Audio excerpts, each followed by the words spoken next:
Eve feminine wipes in her overnight bag. Here's the other thing. I've always secretly thought she's had an odor problem, but she's certainly never done anything about it for me. This was a brand new pack. Why did she have them?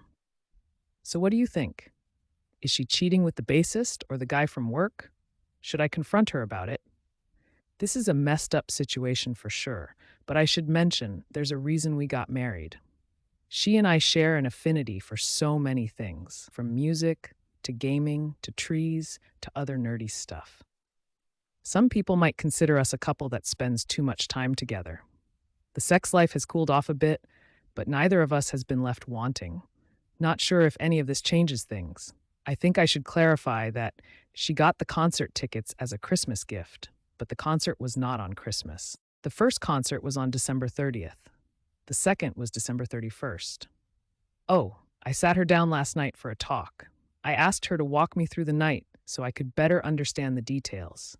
They had tickets waiting at Will Call and were able to stand in the VIP section for the concert. The bar was open until about 2, at which point they were invited to the band's suite. The hotel gave her free pajamas, so she wasn't wearing her dress. When she went up there, it was a pretty large party with the bassist, guitarist, Celeste from the opening band, and the entire road crew. She said her friend from work was hovering around her all night to the point of being annoying.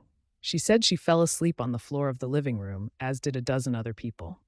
Her coworker woke her up around 7, and they went to the subway. I asked her why she shaved. She said she didn't know.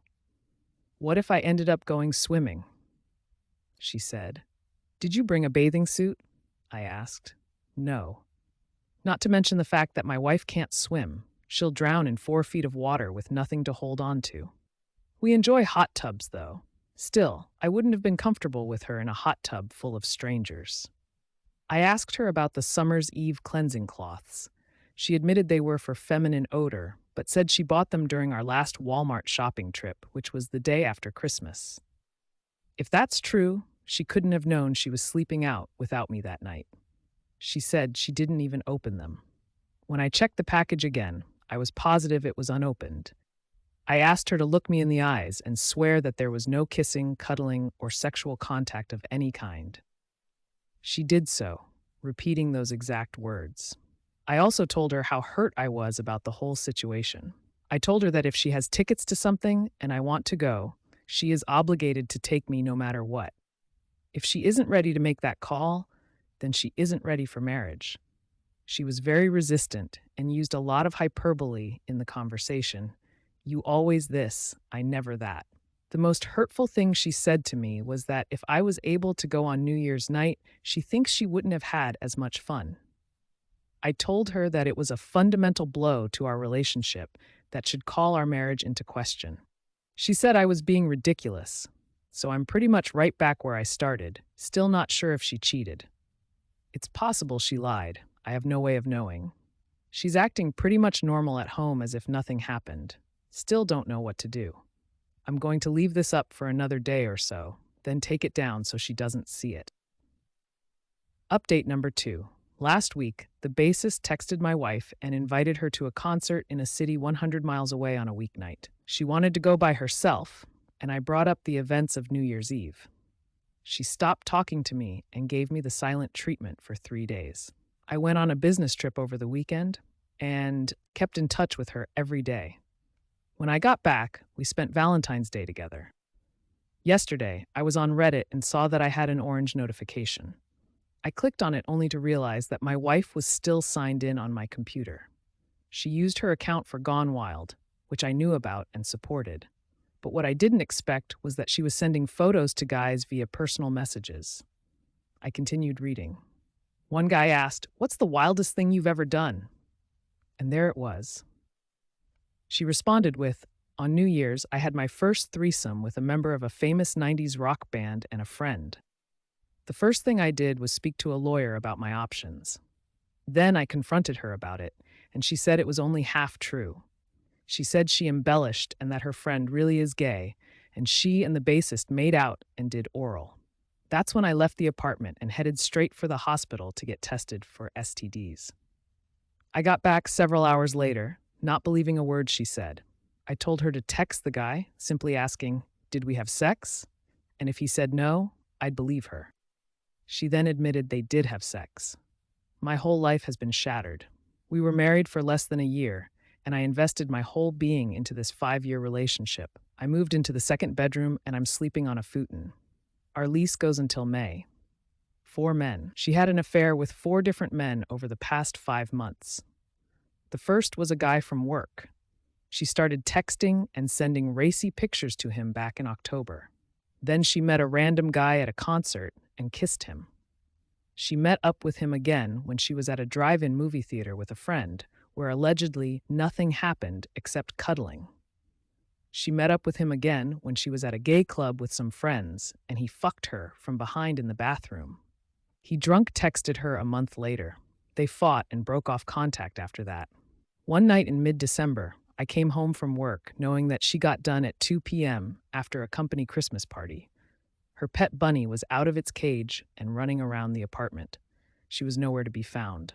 Her car was in the parking lot. Her coat was on a chair. I called her phone, and it rang from the couch. I called my mom in a panic. I ran around the apartment complex looking for her. I screamed her name. I even checked the goddamn dumpsters, expecting the worst. When she came home an hour later and a half later, the police were in my living room, and I was giving them her description. I held her so tightly. I was so scared that something had happened to her. I was in tears. A minute earlier, she was making out with the guy from work in his car down the street, with her hand on his dick. If she wasn't on her period, she would have had sex with him. Then there's New Year's Eve. The bassist guy likes it up the ass. When my wife and her gay friend went up to his hotel room, he asked the friend to fuck him up the ass, which he did with my wife in the room. Then the guy told her friend to get lost, and he had unprotected sex with her, with possible vaginal insemination. She took the morning after pill and had a pregnancy scare when she was late for her period. They continued to chat via text, email, and video chat after that. Finally, she had an emotional affair with a guy she met on Reddit.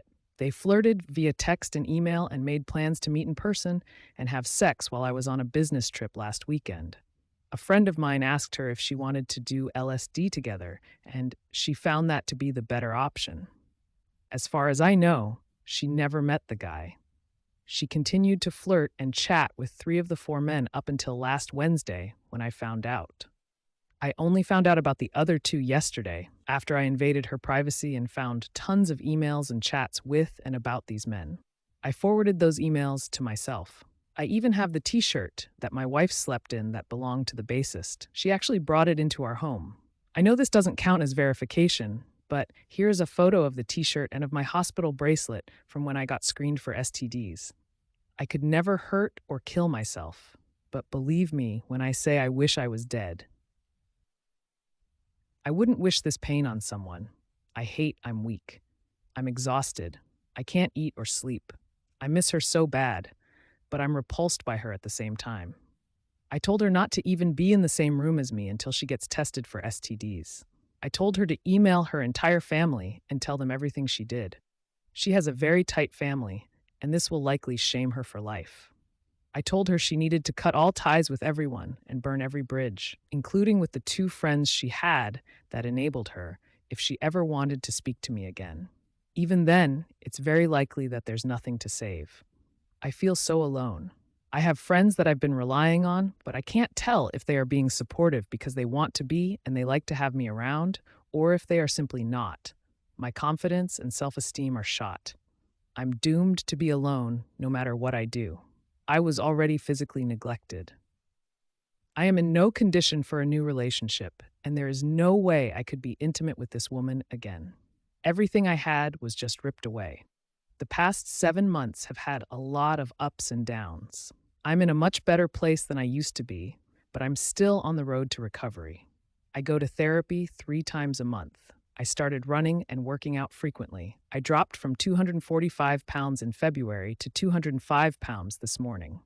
I feel so much more in shape, and for the first time since high school, I feel good about my body. The change has caused me to have to buy all new clothes, so I'm slowly updating my wardrobe and dressing, and subsequently feeling good. I have a large pool of friends now. The friends that I spent New Year's Eve with hang out every Tuesday for trivia, and we went to the beach a few times this spring and summer.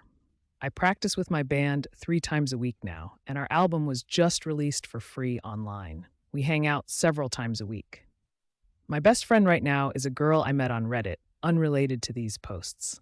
We text every day and hang out every other night, and if one of us is absent for more than 2 days, we miss each other a lot. I took a trip to Puerto Rico with my mom and my aunt back in May, and it was a life-changing experience. No sightseeing or touristing. My mom grew up there, and we were visiting family. I got to experience the real culture and my heritage. I currently live in a predominantly white suburb. When I came back, I was much calmer and finally had a positive outlook on life. As for my ex, the easiest, cheapest, and most painless way for us to divorce is on irreconcilable differences. For my state, that requires 18 months of living in separate residences while not having sex with each other. No problem there. 6 months down, 12 to go. I look forward to the day she no longer disgraces my last name. There is so much she is still lying to me about, and so much I will never know the truth about. For a while, we talked about spending time apart, and after a while, seeing if there was something there to save. She called me to meet with her a few months later, and after a long and deceitful amount of small talk, she told me she had given up. She no longer wanted me back. She had quit therapy, and I know for a fact she is currently dating one of the guys she cheated on me with. To be honest, good for her. She will either wake up one day and realize how much better her life could have been with me, or she'll have a better life with this guy. Either way, I never would have wanted to hold her back from a higher state of happiness. In the meantime, I never want to see her again outside of a courtroom. To cope with my deflated ego, I went through a period of sexual promiscuity. I picked up some self-help books and took my new body to college parties.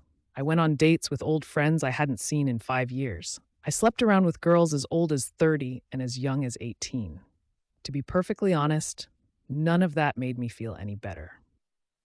I thought that I wanted to feel young again and sow my wild oats. But the truth is, I just wanted to be loved. So, I'm actually dating someone right now. We connect deeply on a mental and physical level, and being with her makes me feel like I can love again.